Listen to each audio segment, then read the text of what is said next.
अगर आप इसे बहुत बड़ा चढ़ा लेंगे तो यह आपके दिमाग में एक विकृति बन जाएगा। तो कई कारण हो सकते हैं कि कोई क्यों सेक्स में आसक्त होता है। किसी के लिए यह बस सुख है और किसी के लिए यह रिश्ते और संबंध बनाने का एक तरीका है।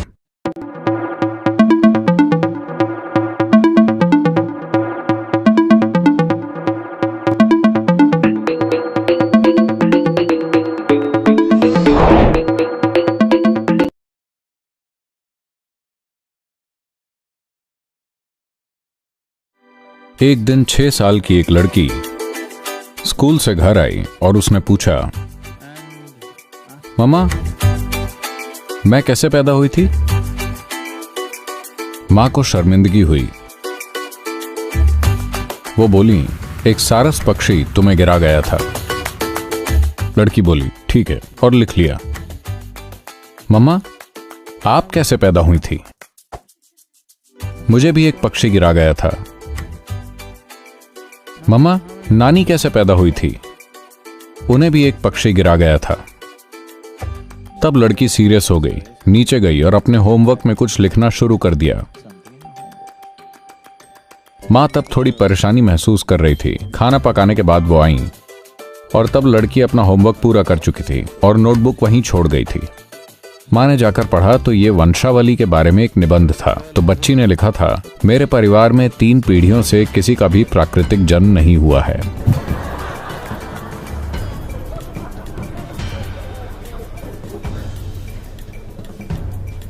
तो इन बेतुके आइडियाज की वजह से या तो हम किसी चीज को बहुत बड़ा चढ़ा देते हैं या फिर हम बेवजह छुपाने की कोशिश करते हैं। इसकी आपकी जिंदगी में एक भूमिका है। अगर आप इसे बहुत बड़ा चढ़ा लेंगे तो यह आपके दिमाग में एक विकृति बन जाएगा। अगर आप इससे दूर रहना चाहेंगे तो आप अपने मन में और भी ज्यादा विकृत हो जाएंगे।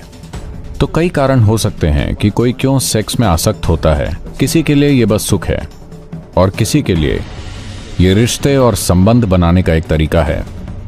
नहीं तो लोगों को लगता है कि वो एक दूसरे से दूर हो रहे हैं। हो सकता है वो बिल्कुल ठीक हैं, लेकिन कई सारे लोगों के दिमाग में ये बात बैठ गई है कि अगर उनके बीच सेक्स नहीं है तो असल में वो एक दूसरे से दूर हो रहे हैं। ऐसा नहीं है।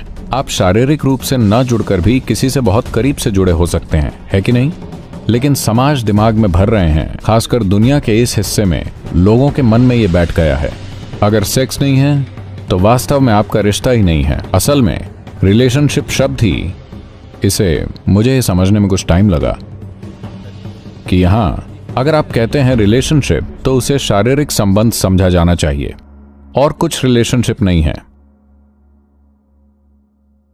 अगर मेरा आपके साथ एक बहुत गहरा रिश्ता हो सकता है आपके शरीर की परवाह किए बिना, है कि नहीं?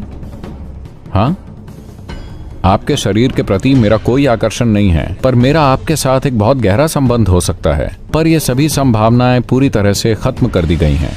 एक रिलेशनशिप मतलब आपको किसी तरह से शरीर से जुड़ा होना होगा, पुरुष महिला या पुरुष पुरुष महिला महिला, जो भी आपको पसंद हो। पर असल में शरीर से बने रिश्ते, किस तरह का शरीर वो व्यक्तिगत चॉइस है, पर असल में शारीरिक संबंध। ऐसा इसलिए हुआ क्योंकि कहीं ना कहीं शरीर के साथ हमारी पहचान सामान्य स्तर से आगे निकल चुकी है। शरीर के साथ जरूरत से ज्यादा पहचान जुड़ी है, इसलिए शारीरिक रिश्ते समाज का मुख्य बिंदु बन गए हैं। असल में ज्यादातर कामुकता जो इस दुनिया में हो रही है वो बस एक स्तर की विवशता के चलते हो रही है कि नहीं? विवशता में बंद कर हो रही है। आखिरकार अभी मैं बोल रहा हूं, ये एक तरह की ऊर्जा है। आप मुझे देख रहे हैं, ये एक तरह की ऊर्जा है। आप मुझे सुन रहे हैं, वो एक तरह की ऊर्जा है। ये इसी जीवन ऊर्जा की अलग अलग अभिव्यक्तियां हैं, है ना? अब कामुकता भी उसी ऊर्जा की एक और अभिव्यक्ति है।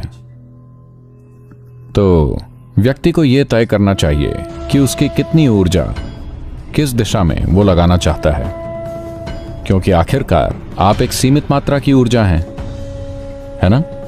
देखिए, यह ऐसा है कि आपकी कुछ आमदनी है। मान लेते हैं आपके पास महीने के 50,000 रुपए हैं। घर के किराए के लिए कितना, खाने के लिए कितना, स्कूलिंग के लिए कितना, मौज मस्ती के लिए कितना, छुट्टियों के लिए कितना, ऐसे आप बांटते हैं, है ना? कल सुबह आपको सैलरी मिली और शाम को आपने बाहर जाकर उड़ा दी। अब अगला महीना परेशानी भरा होने वाला है कि नहीं? ठीक है, आपके पास क्रेडिट कार्ड है, लेकिन आपकी जिंदगी में हर चीज, अगर आप जिंदगी को समझदारी से संभालते हैं तो आप उसकी हर चीज को बांटते हैं, आपकी अपनी समझ, अपनी जरूरत और अपनी क्षमता के हिसाब से, है कि नहीं? यस। आपका पैसा, समय, ऊर्जा, क्या हर चीज को आप नहीं बांटते जैसा आप उन्हें बांटना चाहते हैं? यह भी वही चीज है। इसकी कितनी जरूरत है? पहली बात तो, क्या आपको जरूरत है, या आप इसलिए कर रहे हैं क्योंकि समाज ने दिमाग में यह भर दिया है? अगर ये एक जरूरत है और मैं आपसे इसे रोक देने को कहूं तो आप विकृत हो जाएंगे, क्योंकि ये सारी चीजें आपके दिमाग में चलेंगी। और अगर कोई आपको कह रहा है कि तुम्हें करना ही होगा, अगर नहीं करोगे तो तुम नॉर्मल नहीं हो, तो एक दूसरे तरह की विकृति आ जाएगी। दोनों की जरूरत नहीं है। बस इतना है कि अगर इसकी इच्छा है तो आप उपभोग करते हैं, लेकिन आप उसकी सीमा को समझते हैं। आखिरकार आप पुरुष और महिला के पीछे नहीं जा रहे। पहले भी हम चर्चा कर चुके हैं, आप एक तरह के सुखद अनुभव के पीछे जा रहे हैं। तो एक बार अगर आपने किसी सुखदता का अनुभव किया तो क्या आप उसमें और गहरे नहीं उतरना चाहेंगे? क्योंकि जो भी सुखद अनुभव हुआ है, शायद आपने दूसरे व्यक्ति को माध्यम बनाया, लेकिन यह सुखद अनुभव आपके भीतर हुआ है ना? तो मान लीजिए वैसे भी यह अनुभव आपके भीतर हो रहा है, दूसरा व्यक्ति इसे खोलने की बस एक चाबी है। तो क्या आप चाबी को अपने हाथों में नहीं रखना चाहेंगे? हाँ, यानी कि अगर आप ऐसे बैठे हैं तो आप चालू हैं पूरी तरह से। आपको किसी की जरूरत नहीं, क्योंकि किसी से सुख लेने के लिए आपको कई तरह के नाटक करने पड़ते हैं। ये यूं ही नहीं हो जाता। इसे अंग्रेजी में कोटिंग कहते हैं।